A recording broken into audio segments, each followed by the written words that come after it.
Saturday, the 24th of November, 1934, two men hiked up a mountain in Pennsylvania to cut some firewood when they came across a strange green blanket stretched over a mound. The two men were immediately intrigued and decided to take a closer look, though what they would find would be the first in many cases connected eerily together by English folklore. This is the cases of the babes in the wood. People say Ted Bundy didn't show any emotion. I showed emotion. Unit 2, move into position. Units 3 and 4, maintain coverage of Sector 7. I'm not guilty.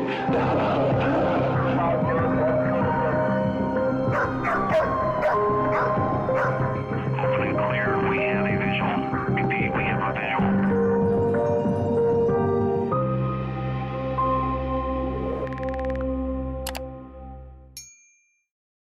The following episode is not suitable for those under the age of 13. Viewer discretion and parental guidance is advised.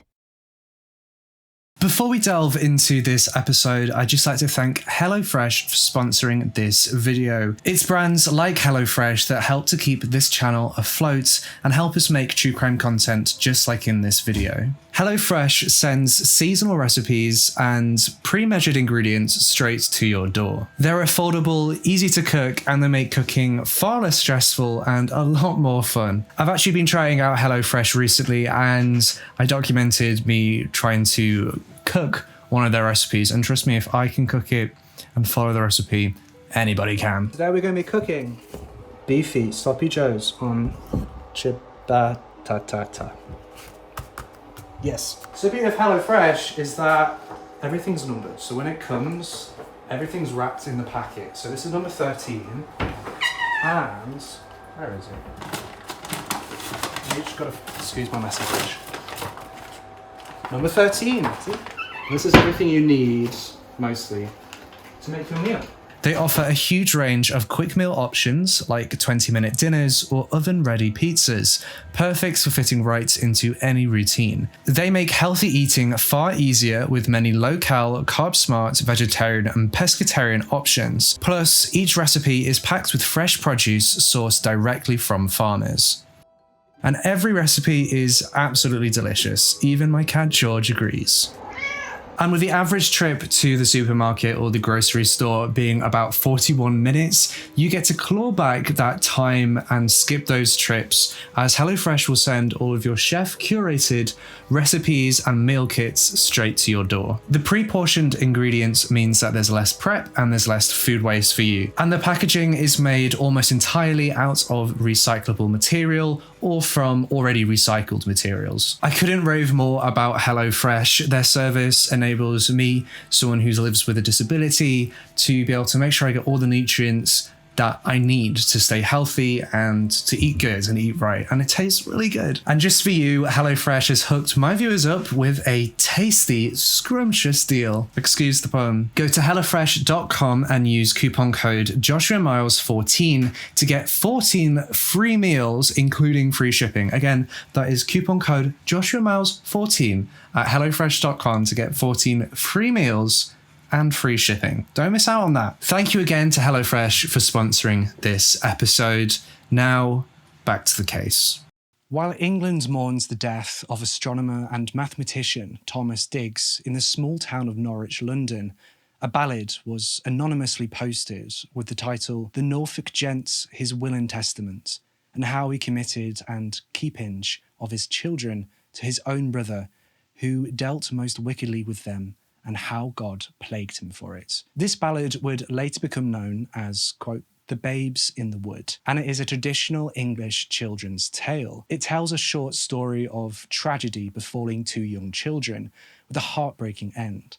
The tale begins with two small children who were trusted to their uncle and auntie after their parents had passed away. The uncle, however, was not loyal to his word.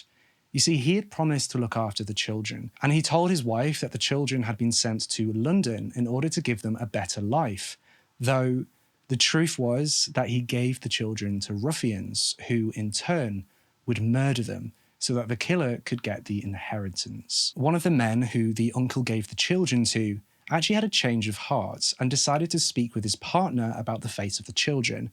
But his partner actually felt the opposite. His partner thought that the men were being paid good money and that the children should die. The more soft-hearted of the two couldn't bear to commit such an awful and evil act, and in the heat of an argument, he killed his partner. He then told the children that he was leaving to get them some food, but the children quickly realised that this man wasn't coming back. And so the children began to wander together through the woods until they succumbed to exhaustion. Birds soon covered their small bodies with leaves, showing more compassion to them than the adults in this story. As the children's mother had laid in her deathbed, moments from passing, she had given the uncle a warning. If the wrath of man is unleashed upon vulnerable children, God shall punish you. And soon enough, after the children had both died, the uncle faced the consequences of his actions, as God had seen his deeds. Haunted by the spirits of the children, the uncle went on to lose his cattle, then his lands, and then his own children. This left the uncle in deep debt, which in turn ended with the uncle having to serve jail time. He laid alone and cold on the dirty jail floor. In other versions of this tale, the children are then granted entry to heaven. Now, I'm not just giving you a history/English lesson for no reason. This folklore tale relates heavily to what we're going to discuss in this episode, as the world celebrated Thomas Edison testing the first practical electric light bulb in 1879. Randolph Caldecott illustrated the tale of babes in the wood in a book. And throughout the years, the people in Norwich have said that the house in which the uncle from the folklore lived in is the Grinston Hall, which is still standing to this day. The children supposedly passed away in the Wayland Wood, which comes from the Viking word Wainelen, that means a place of worship. And local legends tell tales of being able to hear the cries of the fallen children at night. This legend of the children's cries saw the wood being nicknamed the Wailing Wood. And heartbreakingly enough, life imitated art, time and time again. The modern name for the tale, The Babes in the Wood, started being used to describe criminal cases that had eerie parallels with the story, 4 of which we're going to discuss today. 3 of these cases have been solved, though the last case that we will discuss in this episode has become one of the biggest mysteries in Canada, so stay tuned. Saturday, the 24th of November, 1934.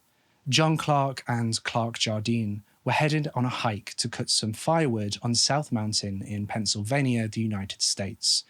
As the pair climbed through the thick foliage on the mountainside, they stumbled upon a seemingly innocent green blanket rested across a mound within the trees. The men's curiosity was immediately piqued, and they decided to investigate. But when they pulled the green blanket back, they were met with a sight from their deepest nightmares. 3 girls lay before them on the earth beneath the blanket, all 3 of them tragically deceased.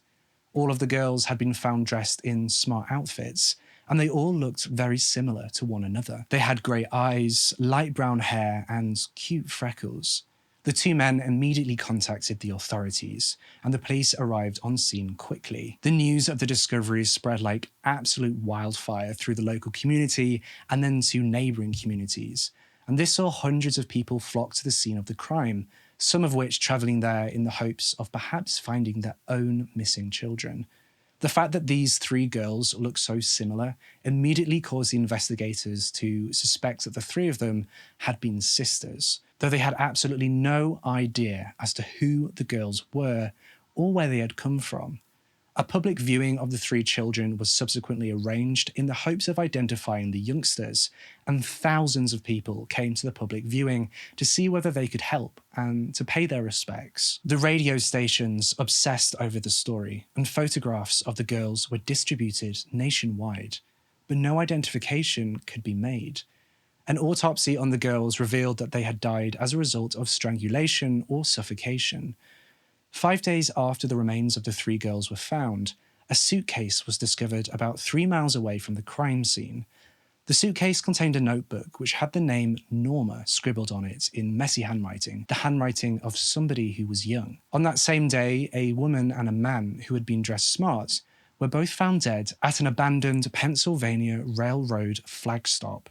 Both the man and the woman had been shot, but the investigators couldn't find any connection between them and the three girls. They had a hunch that they were connected in some way, they just didn't know how. It wasn't long until a break in the case was made, when a woman went to the police and told them that she had been eating in a restaurant with her son on the 18th of November, when a man and three young girls sat down at the table next to them. The man and the three girls spoke to the owner of the restaurant, and when the investigators spoke to the restaurant owner, he identified the man with the three girls to have been Elmo Noakes. The three girls were further identified to be 12-year-old Normic Sedgwick, 10-year-old Jewilla Noakes, and 8-year-old Cordelia Noakes. Cordelia, who was the youngest, had been found snuggled in the arms of the oldest child, Norma, with Jewilla laying next to them. The discovery of the three girls had been made in the height of the Great Depression, and the father of Jewilla and Cordelia and stepfather of Norma, a man who we know as Elmo Noakes, identified by the restaurant owner, had been raising the three children all by himself. You see, his wife Mary Noakes had sadly passed away due to septicemia hemolytic, following a failed at-home pregnancy termination on the 10th of July 1932 in Salt Lake City, Utah. Elmo had felt the loss of Mary deeply, and he knew right away that he was going to need help in taking care of his three young children, and so Elmo hired his niece, Winifred Pierce, to be a housekeeper. On Sunday the 18th of November 1934, Elmo and his three children travelled to the local restaurant, where Elmo inquired as to whether there was any work available for his children. Elmo told the restaurant owner that he wasn't picky about the positions, before telling the restaurant owner, quote, "My children are beginning to be a burden to me."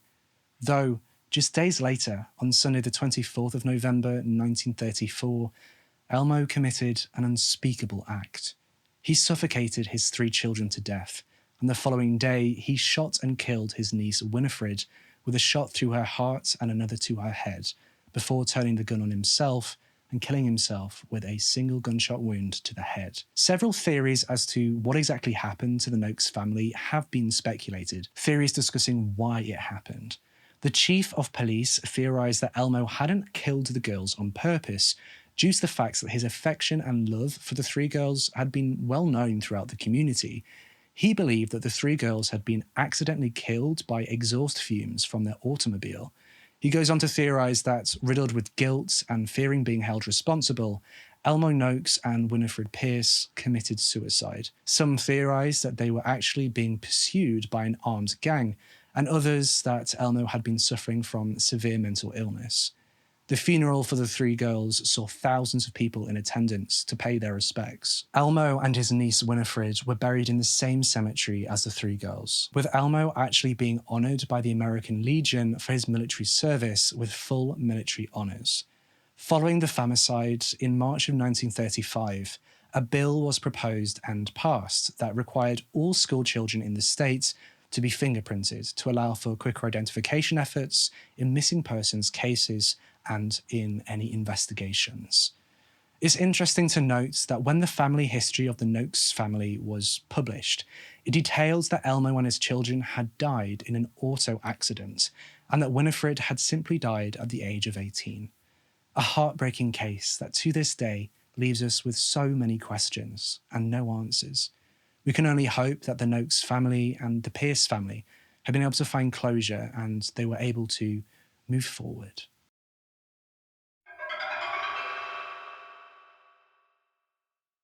Nicola Fellows and Karen Hadaway were just 9 years old when their lives were tragically stolen from them.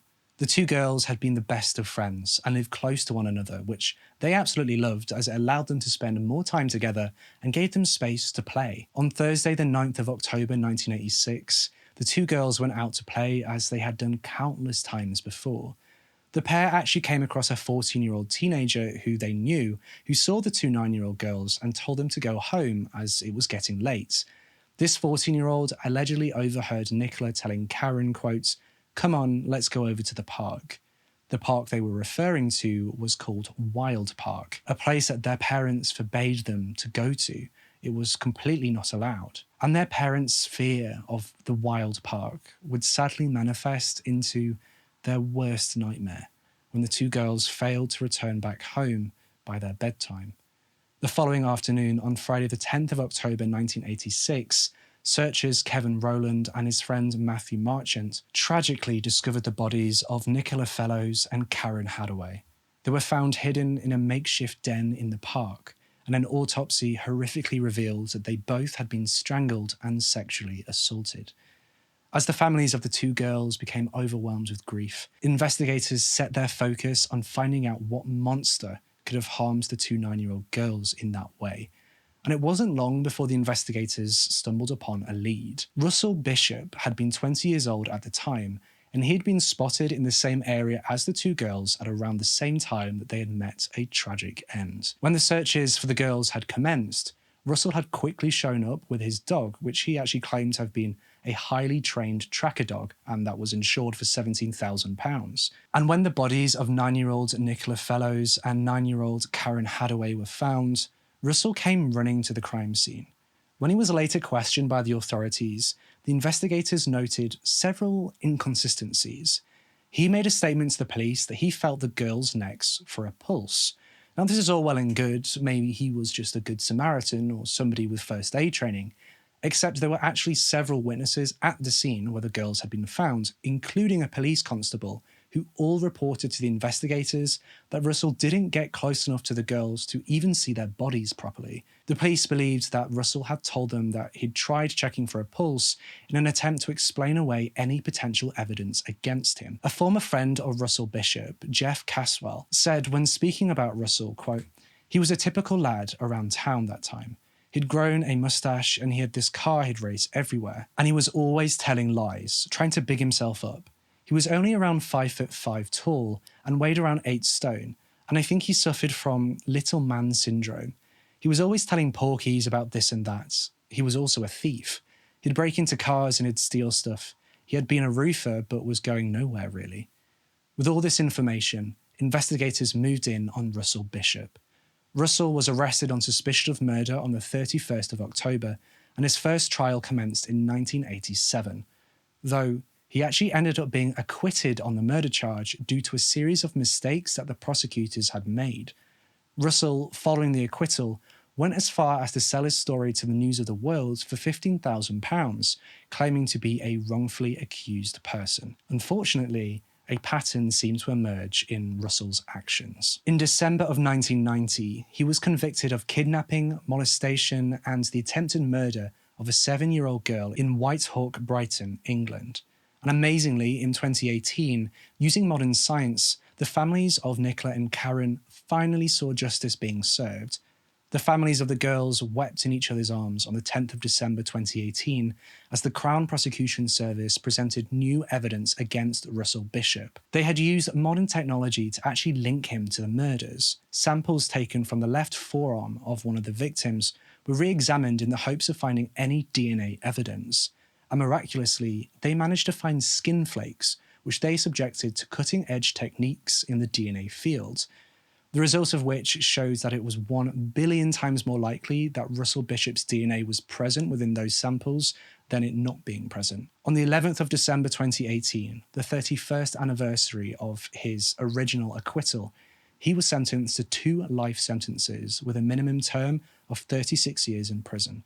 Justice had finally been served for Nicola and Karen's families, and I sincerely hope that both Nicola and Karen are now able to rest peacefully.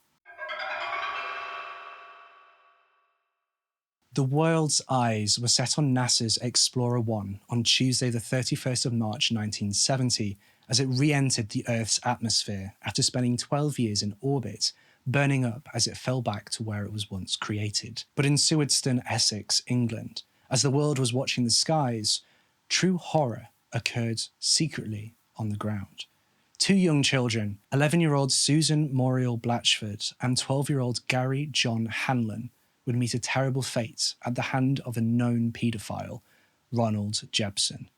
Susan and Gary had both been good friends that frequently used to go for walks near Maryland Avenue in Enfield, North London. The pair would walk hand in hand, with Gary carrying his prized football beneath his other arm. Though when the pair failed to return home for dinner on that day, true panic struck their parents. Their minds raced. Had they gotten lost? Or worse? Both families immediately filed missing persons reports at around 8 p.m. on that same day. People from all over the town came together in the search efforts for the children that evening, though, with the temperatures falling below freezing, Susan and Gary's chance of survival was getting slimmer by the minute. The next morning, on Wednesday the 1st of April 1970, snow fell silently to the ground, and many people in the local community began to fear the worst. Though the searchers and authorities couldn't find any trace of the two missing children, it was as if they had just vanished into thin air. It wouldn't be until 11 weeks later, on the 17th of June 1970, that a man called Leonard Cook had been walking through the edge of Epping Forest with his Labrador dog when a break would be found. The dog had run into the dense forest and refused all recourse to return to their owner, Leonard. That was extremely unusual for Leonard's dog, who had been trained really well. And so Leonard decided to go and investigate. Maybe the Labrador had found the remains of a squirrel or a rabbit. What Leonard found when he caught up to his dog would haunt him for the rest of his life. He discovered the decomposing remains of the two missing children, Susan and Gary. Susan's arm was rested on top of Gary's body, with the pair lying on the ground side by side. Gary's mother, Beryl, would later tell the media, quote, "We never went to bed for the whole 11 weeks. We just sat in the front room and I kept the fire going and the light on." Even with such a horrific and tragic discovery, the crime scene yielded no leads whatsoever, and the case grew cold. The local community, however, refused to forget about the two children who had been stolen from their lives way too early. In a turn of fortune in this case, in May of 1996, the police finally caught a break when the perpetrator of the crime actually called up Scotland Yard to offer information about the case. The perpetrator was a man called Ronald Jebson. Now, it is important to note that Ronald didn't actually confess to the crime when he first phoned the police. He told them that he'd seen it being committed. It wasn't until 2 years later, in 1998, when he finally decided to tell the authorities everything he knew. You see, Ronald had been convicted for the rape and murder of another child and was behind bars. And as he spent his time behind bars, he decided to reveal all. He told the investigators that he had lured the two children into his vehicle before driving them to a hide that he had previously built. There, he raped and strangled them. Ronald wasn't unknown to the investigators in this case, as they had actually interrogated him during their initial investigations due to the fact that he was a convicted child sex offender who lived in the area, but he lied to the police about his whereabouts and had an independent witness corroborate his alibi. On the 28th of March in the year 2000, the families of the children held their breath as Ronald Jebson pled guilty to both murders. He received 2 life sentences on top of the time he was already serving for other crimes. The judge in the case said to Ronald as the trial closed, quote, 30 years ago, you abducted, sexually assaulted and murdered 2 young children. What these children went through before they died does not bear thinking about. The only point that can be made on your part is that you have owned up to what you did, which caused a small degree of comfort to their close relatives, who are here to see justice done.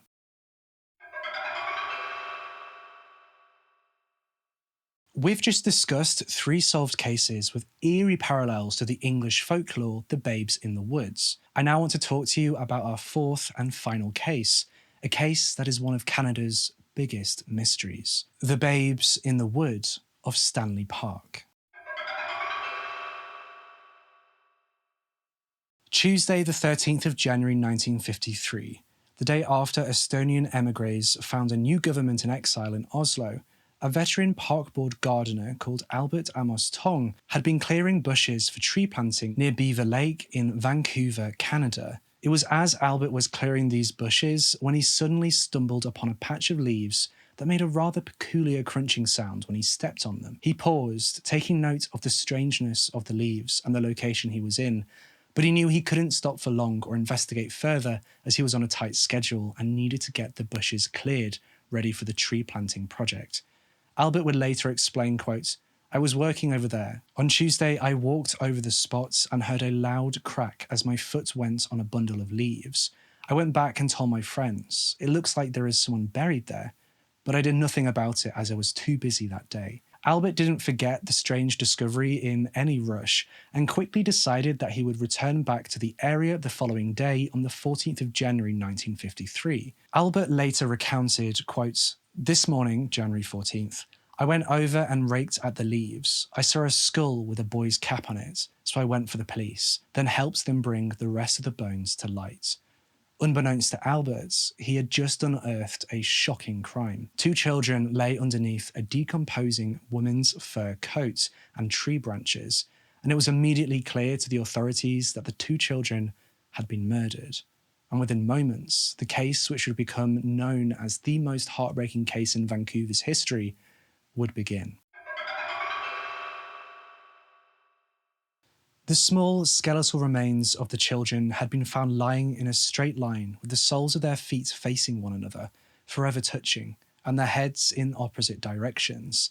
They had been carefully covered by a woman's fur coat, which had a grey-green lining and tie strings around the waist. Alongside and on the children, several items were also found. The smaller of the 2 children was wearing a leather aviator's helmet with goggles that were still strapped onto their skull. A blue and white tin lunchbox was also found, along with a second aviator's helmet, although it is unclear whether this second helmet had been found still on the oldest child's head or not. The oldest child was found wearing a plate bracelet, which detailed either 2 dogs and a sitting rabbit in the middle, or 3 dogs. Different sources make either claim, so it's unclear as to which exactly is true.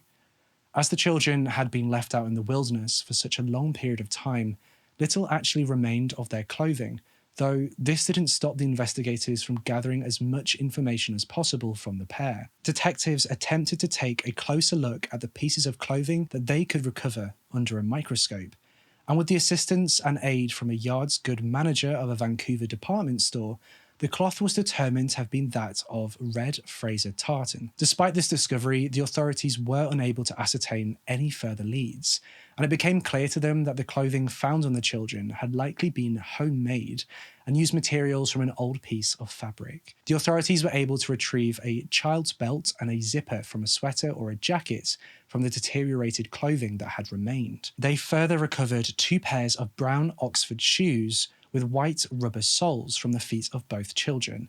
A woman's shoe was located nearby to the crime scene, though it is unclear whether this shoe was actually related to the children's murders or not. The police then made their most devastating discovery yet. They recovered a small, worn, rusty roofer's hatchet with its handle broken in 2 places. The hatchet was a type that was commonly used by shingle weavers and lavers, and when it was compared to the injuries that the children had sustained, it was determined to have been a match. The investigators finally had a lead. They had their murder weapon. The woman's shoe that they found was described as having a thick, pale crepe rubber sole, and the investigators did theorise that it might have fallen from the murderer's foot as they fled the scene of the crime after it had become stuck on a branch or something similar. Again, whether it was actually connected to the case is a hot topic. It could simply be a discarded shoe, though the fact that the children had been found with the women's fur coats rested on top of them cements the idea that the shoe is connected to the case for some people. Interestingly, several of the items that had been found at the crime scene are now actually on display in an exhibit at the Vancouver Police Museum in British Columbia. The exhibit also includes casts of the children's skeletons, their clothing, the lunchbox, the women's fur coat and shoe, and the murder weapon. The museum's director, Robert Noon, says that the exhibit resonates with the visitors. Quote, "When they get to the Babes in the Woods cabinets, there's almost a silence. A hush comes over them as they read about what happened to these small children. Once you learn about it, it's got an intrigue that's infectious. I personally lock up the museum and go through the displays turning the lights off, and whether intentionally or otherwise, that's always the last light I turn out. I say, 'Good night, everybody,' and walk out. It's something I've done ever since I've been here." Now, it is important to note that the year of the two children's deaths is actually up for debate.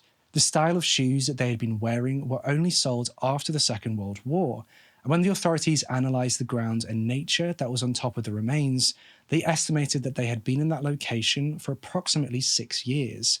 It was initially estimated that the children had died sometime during the fall of 1947, though this time frame was ultimately widened due to eyewitness reports. We'll talk about these eyewitness reports in just a moment.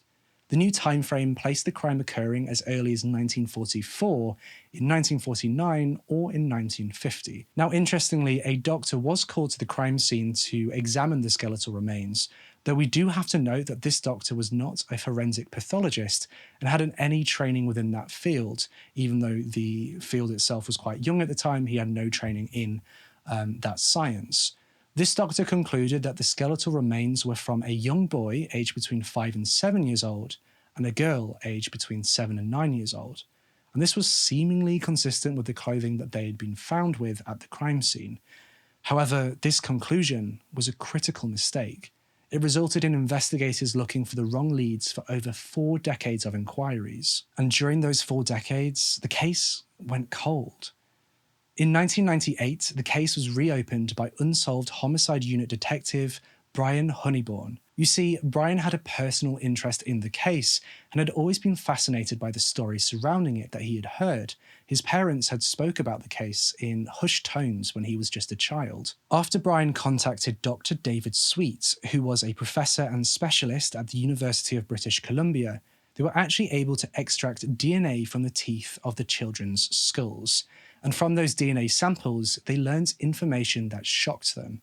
It was determined that the skeletons actually belonged to 2 young boys who had been brothers. They shared a mother, though they had different fathers. And they were determined to have been between 7 and 10 years old. When Dr. Sweet was asked about this case, he said, quote, "Of course, as the case gets older and colder, so do the leads and opportunities for identification."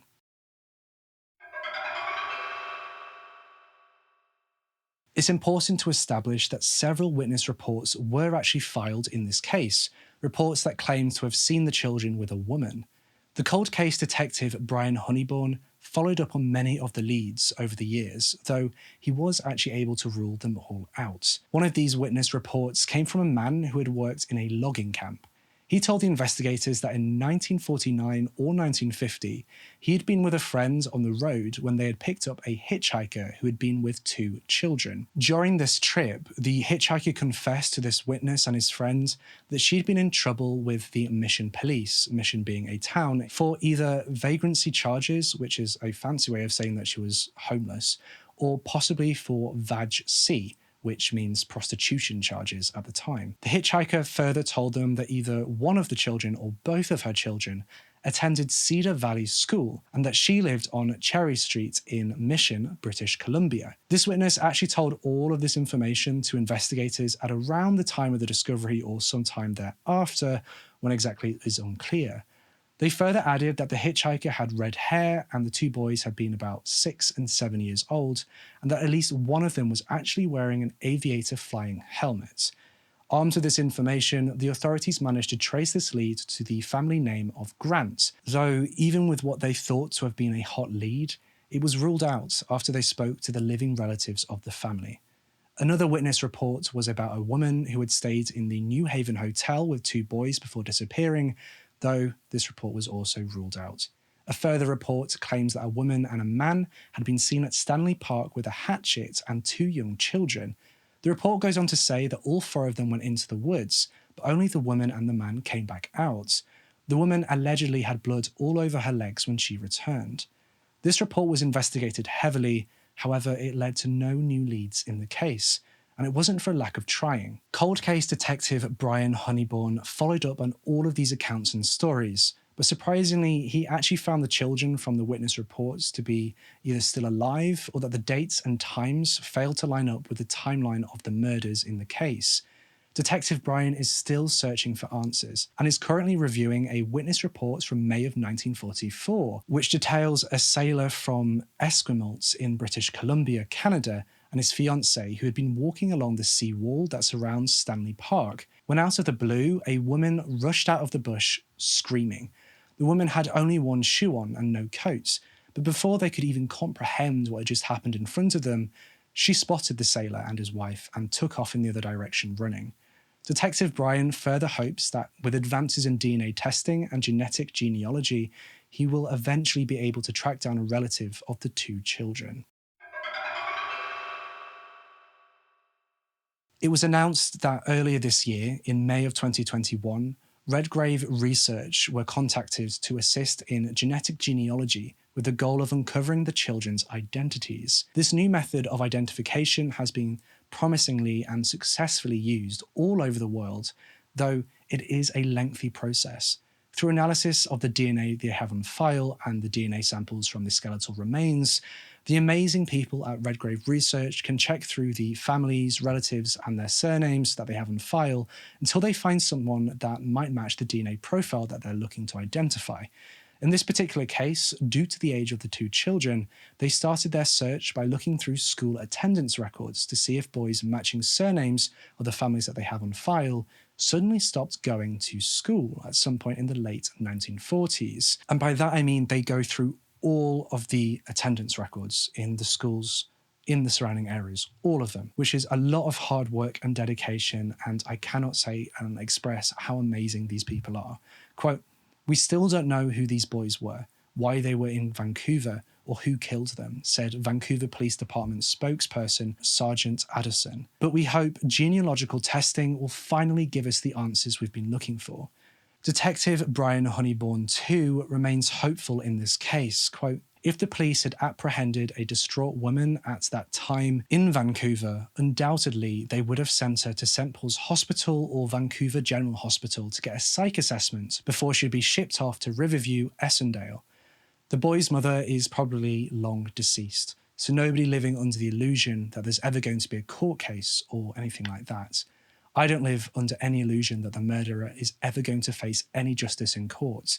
They're probably long gone by now, but it'd be nice to find out the identity of these children and give them back their name." All four of the cases we've touched on today are heartbreaking in their own right, each detailing the tragic loss of life stolen far too early from these children. Children who fell prey to the exact people who were supposed to be looking after them, failed by adults. Each child passed away in such an unspeakably horrific manner. Unfortunately, 3 of these cases have led to convictions and justice being served. In our 4th case, the babes in the wood of Stanley Park, 2 young brothers had their hopes and dreams violently taken away from them. They had the same qualities about them as any other child. They probably had a favourite ice cream flavour, a favourite colour, a favourite toy, a favourite place to build their dens, and nicknames for one another. Details about their lives that we will never have the honour of learning about. Despite not knowing their identities, their memory lives on today in the back of so many people's minds. Everyone hoping one day to finally learn the names of these 2 fallen brothers. Detective Brian Honeybourne has since retired, but he still has several binders of material from his policing days at home, which he oftentimes goes over. He recently made the following statement when he was asked about the case. "It's important. They get murdered in a major city, in a park, and we don't know who they are. They're 2 little guys that lost their lives way too early through no fault of their own. I think it's incumbent upon us to try and figure out who they were." The Vancouver Police Department say that the case remains open and under investigation by an officer with the Vancouver Police Major Crime Section to this day. Anyone with any information, no matter how big or small, is urged to contact the Vancouver Police Department at Canada 604-717-3321. Thank you so much for watching our coverage of these cases. Let me know what you think about them in the comments section down below or over on our Discord server. You can join it for free by going to joshuamilesyt.co.uk/join. Be sure to subscribe to this channel and hit that bell icon so you can be notified every single time I post a brand new true crime video just like this one. And a special thank you to HelloFresh for sponsoring this episode. Make sure you don't miss out on your exclusive offer of 14 free meals and free shipping using coupon code JoshuaMiles14 on HelloFresh.com. You can find a link below in the description and in the pinned comments. You can follow me over on social media, Twitter and Instagram, using the handles itsjoshuamiles on both. For more true crime content, links are also down below. I'm so happy to be back and uploading more regularly and sharing these cases with you, and I hope that you find them just as interesting as I do. Also, quick note on merch store, we've just dropped some new notebooks on our merch store. I'll put a picture on screen and some more stickers, so if you wanted to go grab that, go to joshuamiles.shop and you can grab them today. And with all that being said, I'll see you in the next case. A special thank you to all of my Patreon members for helping keep this channel afloat, but especially thank you to my lead investigators for all of your support. If you'd like to support this channel for less than $5 a month, then head on over to patreon.com/itsjoshuamiles. For less than $5 a month, you'll get early access to videos and access to scripts and also polls on cases. If you or someone you know has been affected by issues covered in our programming, including this episode, then please use the link in the description for information, advice, and support.